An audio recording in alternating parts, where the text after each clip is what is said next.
Hi guys, hope you have a great day today. We've been doing a little study on anger management. We began yesterday by talking about the fact that anger itself is not wrong. It's the way we address the anger that turns it into sin.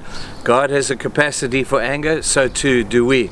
We said yesterday the danger of internalizing your anger, where you die from within. You basically implode.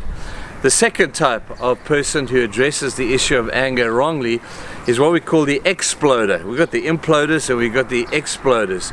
These are the people who every time something goes wrong or angers, boom, it's like a nuclear war that's going on in their heads, and they cause devastation around them. People become very nervous of the reaction of people who are exploders, who don't know how to address their anger.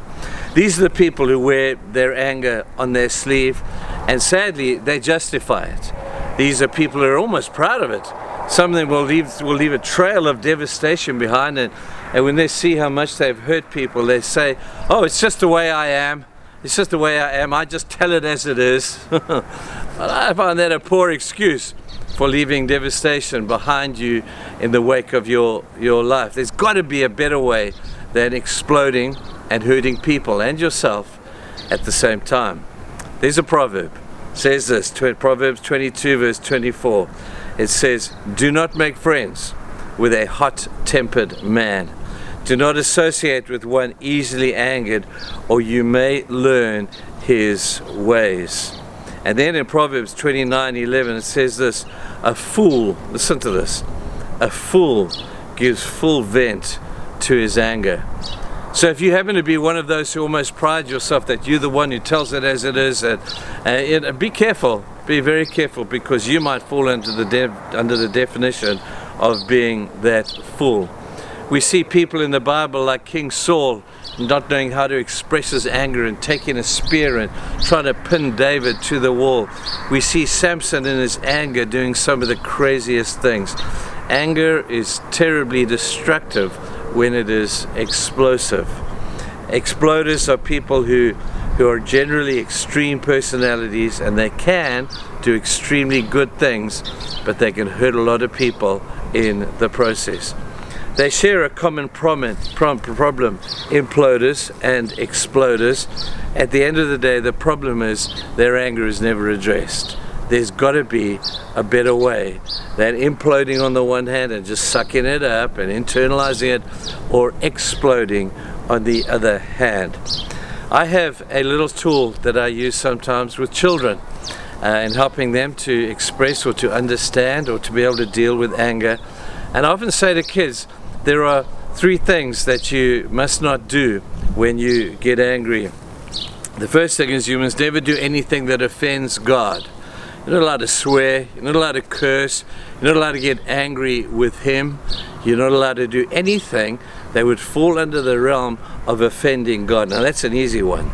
The second thing is you're not allowed to do anything to hurt the other person that you're angry with. You're not allowed to punch him, you're not allowed to hit him, you're not allowed to plan a strategy of hurting. That is never helpful when dealing with your anger. And thirdly, you're never allowed to do anything that will hurt you. I see people who come in on a self-destructive thing. They're drinking too much. Maybe they're using drugs or something like that to help them to manage their anger. I had a little boy come to me once. He was 10 years old, and his parents were going through an ugly, horrible divorce. Now we know there's no such thing as a good divorce, but this was a really bad one. The parents were behaving abysmally.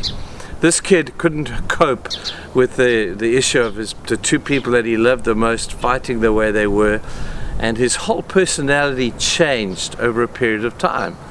Eventually he came into my office, and I did this with him. I said to my boy, we have to find a way to address your anger that doesn't offend God, hurt other people, or hurt you. So you know what we ended up doing? Finding a way.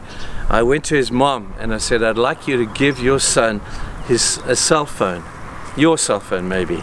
So she took the cell phone and she was confused, and I said to this little boy, how about this?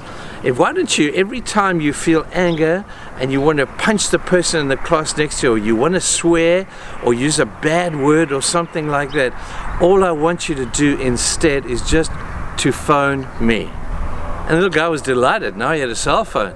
And I said, for a couple of weeks, you carry that phone. You're not allowed to swear, you're not allowed to curse, you're not allowed to punch anybody. When you feel angry, you just phone me. The little guy walked out of my office delighted. Well, I tell you what, people, over the course of the next 3 weeks, that little kid learned a lesson on how to address his anger. It was beautiful to see. I think he phoned me twice during the course of the time, and I would say to him, my boy, what's wrong? What's made you angry? Oh, I'm so sorry about that. Can I just pray with you over the phone? And his anger dissipated completely. Within 3 or 4 weeks, that little guy was back to who he was prior to this ordeal. We have to find a way to manage our anger. You teenagers out there who live in a challenging world, when you get angry, what are you going to do? Here's the rule. You make a pledge that I will not do anything that will offend God. I will not do anything to hurt the other person, and I will not hurt myself. Some kids are out there, they're cutting themselves because they're angry, they're drinking too much, they're sleeping around, they're messing up their lives. Sometimes the root of that is anger. Now they are the only ones who will know it. I hope that you now today will look at your life and say, am I an imploder? Am I one who sucks it up and thinks I'm doing the right thing? Or am I an exploder and excusing myself for my bad behavior? Well, I hope that you will listen tomorrow as we address on how best to be able to deal with the issues of anger. Have a great day, guys. I'm looking forward to seeing you tomorrow.